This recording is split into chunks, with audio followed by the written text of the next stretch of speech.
For the love of God, please let's not have another Hitman movie because I don't think I can take it, and I'm so sorry you had to see this film. Thank you. Why?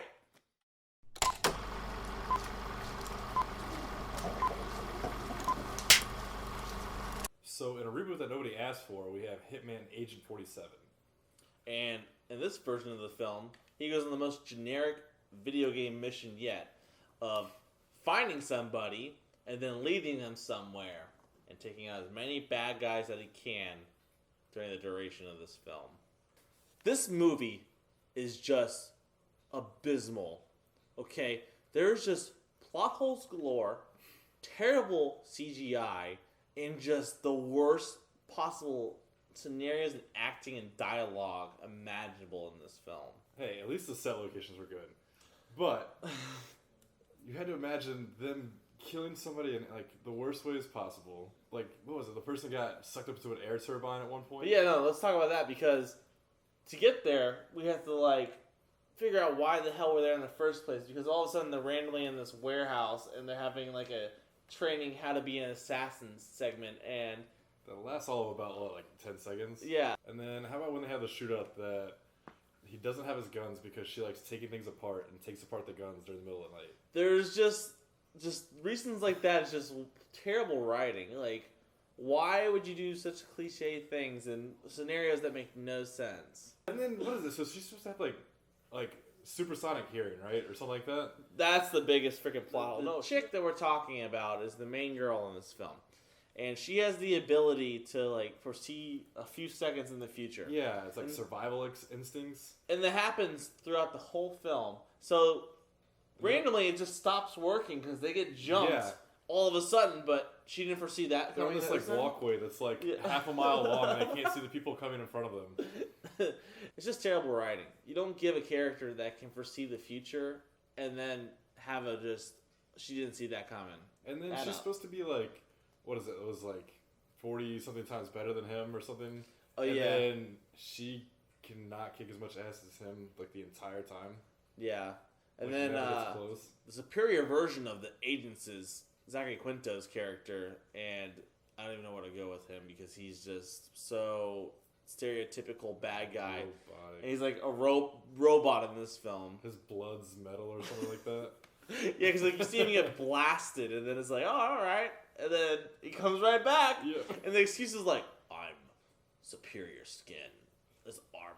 Like, okay, man, cool. Good for you, because that's how we're going to keep you in this. Since, I mean, you can't kill him off in the first 20 minutes. Spoiler alert, not really, because this film is dog shit.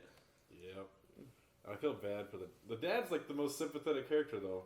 He's sitting there, all he's trying to do is, like, he has, like, lung cancer.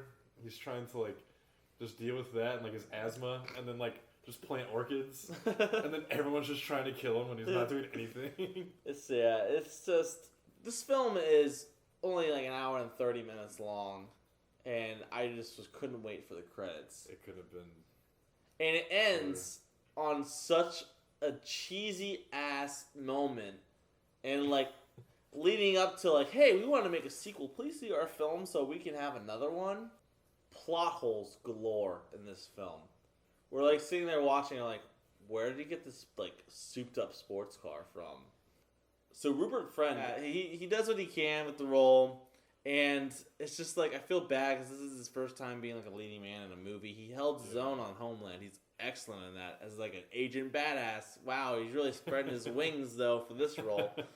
But I wish I could see him in more stuff because he is a solid actor on that show. But in this, he really doesn't have a range of talent. He's almost as interesting as watching paint dry when it comes to personality. So not only are the action scenes very cheesy, but the CGI is just horrible. Absolutely terrible. So every time anything blows up, it literally looks like an animated fire that you would probably see on something like South Park. A cartoon show? Yeah. That's how bad it is. It is that bad. The helicopter sequence that you see in the trailer is just terrible to look at. Like, it's so cheesy, too. Like, it's if you don't understand one thing by the end of this review is, it's cheesy, it looks bad, and it has terrible writing. Don't see this movie, because is gonna fuel a sequel if you do, and we don't need that. Nobody wants that. No, not at all. Please don't make another film. Please.